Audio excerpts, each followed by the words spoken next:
Suo motu का इख्तियार हमने ख़त्म किया है, ताकि फिर कोई चीफ़ जस्टिस आके लोगों को बेलिबास ना करे, हस्पतालों में छापे ना मारे, वज़ीर आज़मों को घर ना भेजे, वज़ीर आज़मों को सूलियों पे ना लटकाए। वफाकी आइनी अदालत का क़याम, जिसमें सारों सूबों के जजेस जो हैं सुपीरियर कोर्ट्स के, उनकी मौजूदगी हो, और वो जो आइनी मामलात हैं आइने पाकिस्तान में, वो जो क्लॉजेज़ हैं आइन की जो डील करती हैं कॉन्स्टिट्यूशनल जुरिस्डिक्शन से या इंटरप्रिटेशन ऑफ कॉन्स्टिट्यूशन से मुतल्लिका, जो हमारे आज के कानून में आर्टिकल 184, आर्टिकल 186, फिर 187 में कुछ पावर्स हैं, फिर सदर साहब कई दफ़ा रेफरेंस फाइल करते हैं, भेजते हैं, उस पर ओपिनियन लेते हैं, वो मामलात जो हैं वो आइनी अदालत सुने। और हमारी जो रेगुलर हाई कोर्ट्स और सुप्रीम कोर्ट्स हैं उनका जो मौजूदा ढांचा इसी तरह बरकरार रहे। उसमें सर सिविल, दीवानी, फौजदारी, रेंट, फैमिली, कॉरपोरेट, कमर्शियल, वो सारे मामलात जो कि 60,000 से ज़ायद केसेस सुप्रीम कोर्ट में हैं, वो वहाँ पे उनके फ़ैसले हों और वही फ़ाइनल अदालत होगी, उसकी कोई फ़र्दर अपील नहीं है। सर पिछले 26वीं आइनी तरमीम में जब हमने इस पर मुशावरत की तो कुछ दोस्तों ने ये कहा कि आप इतनी बड़ी ट्रांजिशन की तरफ ना जाएं, इतनी बड़ी तब्दीली की तरफ ना जाएं, आप ट्रांजिशन के साथ चलें, आप आइनी बेंचेस बना के तजर्बा करें, मामलात शायद इससे बेहतर हो जाएं और जो मुकदमात का तस्फिया है सुप्रीम कोर्ट में वो बेहतर हो जाए, उसकी रफ्तार बेहतर हो जाए।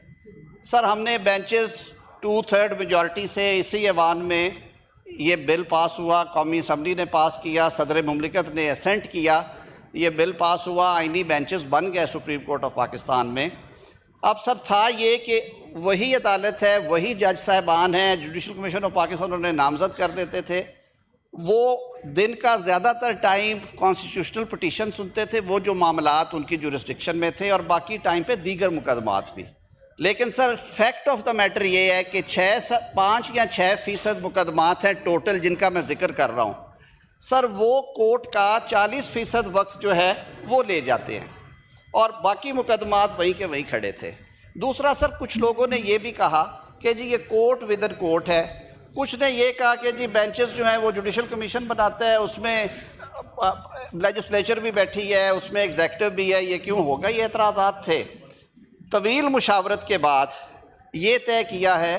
तमाम सियासी कुव्वतों से मशवरा करने के बाद, और अपोजिशन से भी गुजारिश की थी कि आप इस पर राय दें, वो देते रहे हैं मीडिया के ज़रिए भी और ऑफ द रिकॉर्ड भी बात हुई।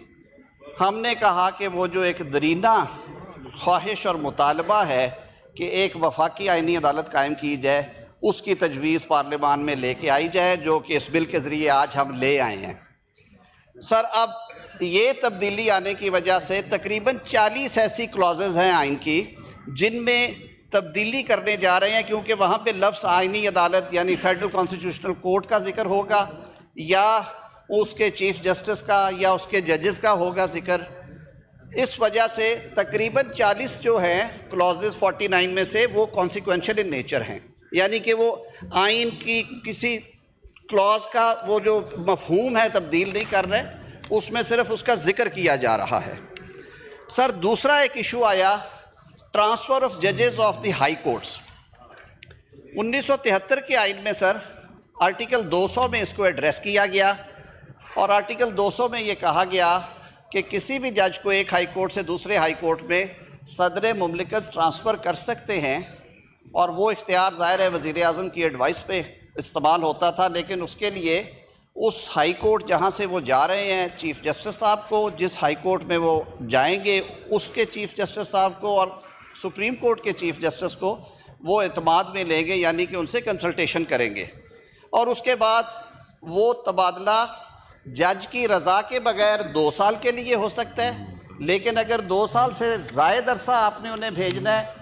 तो उसके लिए आपको उनकी कंसेंट लेना पड़ेगी। 18वीं तरमीम में वो जो 2 साल वाला मामला था उसको भी निकाल दिया गया और कहा गया कि उनकी कंसेंट लेंगे। 26वीं आइनी तरमीम में वही की वही प्रोविजन उसी तरह रही, लेकिन उस वक्त भी तजवीज़ आई थी कि इसमें बार बार ये इशारा होता है कि जी एग्जेक्टिव का क्यों अमल दखल है, तो ये मामला भी आप जुडिशल कमीशन ऑफ पाकिस्तान को दे दें। तो तजवीज़ ये दी जा रही है कि अगर एक हाई कोर्ट से दूसरे हाई कोर्ट में किसी जज को भेजना है, मैं उसकी एक मिसाल देता हूँ कि बलूचिस्तान एक छोटा हाई कोर्ट है, लेकिन अल्लाह ताला ने बलूचिस्तान को वसाइल से माला माल किया हुआ है। अब वहाँ पे आप रिकोडे के एक प्रोजेक्ट है, सैंदक है, मिनरल्स के काम बढ़ रहे हैं, मल्टीनेशनल कंपनीज आ रही हैं। वहाँ पे अगर बलूचिस्तान के चीफ जस्टिस साहब या वहाँ की बार या जजेस मुतालबा करते हैं कि हमें साल 2 साल के लिए कंपनी कॉरपोरेट में जो जज तजर्बा ज़्यादा रखते हैं उन्हें मेहमान के तौर पे भेजें, वो वहाँ पे सर्व करें, वापस चले जाएं। वाइस वर्सा इस्लामाबाद लाहौर में ये हो सकता है, पेशावर और कराची में हो सकता है। कई दफ़ा जज साहबान ख़ुद ख्वाहिश कर देते हैं कि मेरे को फैमिली इश्यूज़ है, बच्चे प्रैक्टिस कर रहे हैं मेरे इसी हाई कोर्ट में और मैं उन्हें डिसलॉज नहीं करना चाहता, मैं किसी दूसरे हाई कोर्ट में जाके काम करना चाहता हूँ ताकि लोग उंगलियाँ ना उठाएं कि इनके बेटे या बेटियाँ यहाँ पे वकालत करती हैं। ये हमारे हमसाया मुल्क में राइज है। हमने कहा इससे आप ये जो रोल है वज़ीर आज़म का एग्जेक्टिव का एडवाइस पे वो निकाल दें। ये मामला भी जो कमीशन है जजेस अपॉइंटमेंट का, JCP judicial commission of Pakistan under article 175,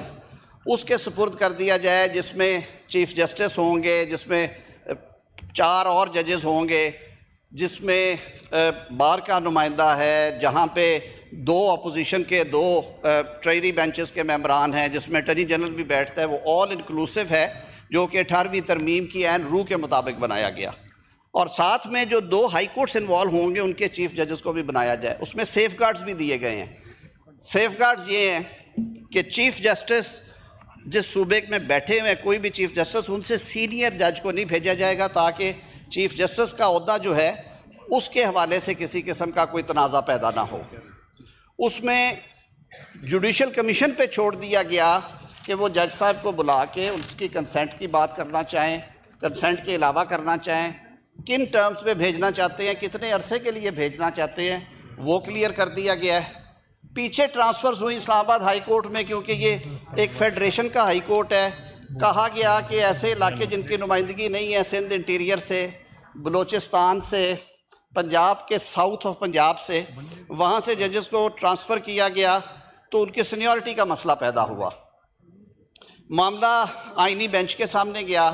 उन्होंने मामला फिर सदर मुमलिकत को रेफ़र किया और ये बात वो माने कि जो सीनियरिटी है वो शुरू होगी from the date he takes first oath as a जज ऑफ हाई कोर्ट। ये तो बड़ी गैर मुनासिब बात है कि एक जज ने 2016 में ओथ लिया और उन्होंने 8 साल काम किया कराची में, और उसके बाद उन्हें आपने भिजवा दिया लाहौर में, और लाहौर में जाके वो जो 2020-21 में अपॉइंट हुए जजेस उनके नीचे जाके बैठे रोस्टर में, तो ये गैर मुनासिब बात थी। वो मामला हल कर दिया है कि वो जज साहबान अपनी सीनियरिटी जो है ओरिजिनल सीनियरिटी कैरी करेंगे। वो आर्जी होगा या मुस्तकिल होगा, उसमें उनकी दो सारे कंटूर्स दे दिए गए हैं। इससे आगे चलते हैं सर। सेनेट के इलेक्शंस हुए,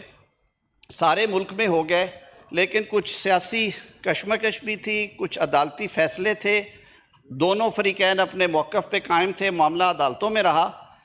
खैबर पख्तूनख्वा में सेनेट का इलेक्शन सर 1 साल से ज़्यादा अरसे की ताख़ीर से हुआ और इसी फ्लोर पे उसका जिक्र होता रहा है। आपकी रूलिंग भी है सर चेयरमैन डिप्टी चेयरमैन के इलेक्शन पे,